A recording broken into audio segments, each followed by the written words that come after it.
किसको इष्ट बनाएं? केवल पूजा के संदर्भ में हमने देखा है कि पूजा एवं अनुष्ठान के संबंध में भारत के घर घर में भारी अनिष्ट का कार्य किया जा रहा है। लोग अपने कल्याण और सुख समृद्धि के लिए देवी देवता की पूजा करते हैं, परंतु उन्हें यह ज्ञात नहीं कि इस पूजा द्वारा वे अपने अनिष्ट और भाग्य विकार को आमंत्रित करते हैं। जब भी मैंने इस संबंध में लोगों को सावधान किया है, लोग बुरी तरह चौंके हैं। भला कल्याणकारी देवी देवता अनिष्ट कैसे कर सकते हैं? यह गलती यह हो रही है कि सभी देवी देवता कल्याणकारी है, परंतु वे तब कल्याणकारी है जब आपको उनकी आवश्यकता है।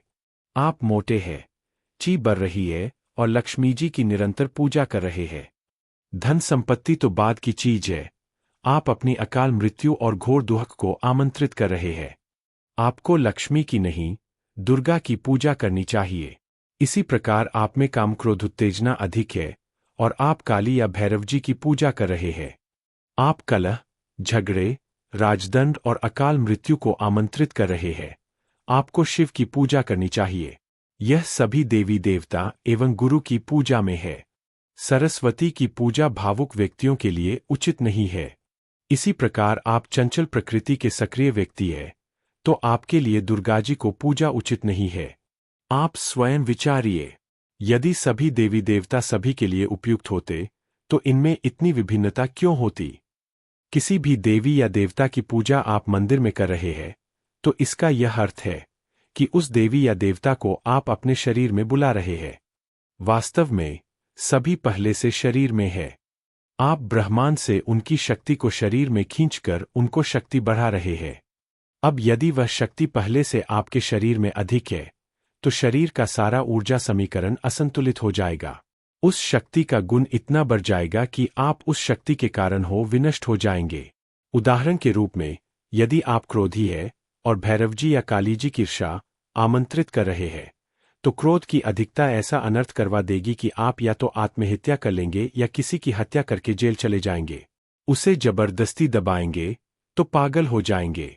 विस्मय यह है कि ज्योतिष में रत्न, अंगूठी, तावीज आदि के चुनाव में इसकी सावधानी बरती जाती है, परंतु पूजा अनुष्ठान में हम जाने किस अंधश्रद्धा के शिकार है।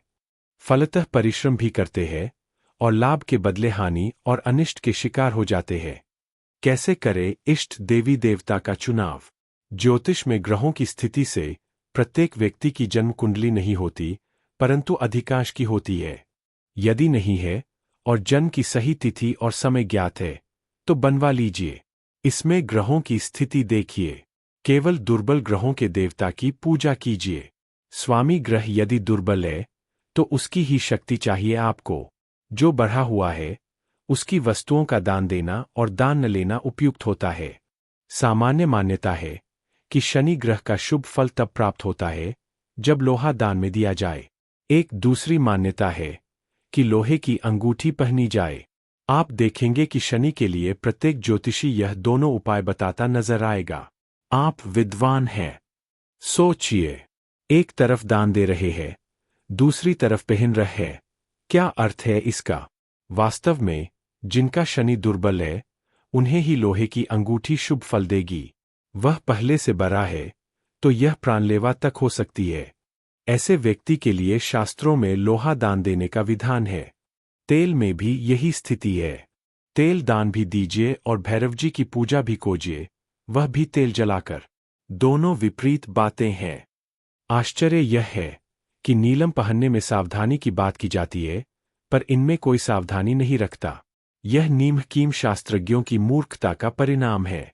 आथ ज्योतिष के ग्रहों की स्थिति को देखें। यदि किसी ग्रह की शक्ति की आवश्यकता है तो उस या उन देवी देवता की पूजा करें। जो पहले से सशक्त है उनकी पूजा कदापि न करें।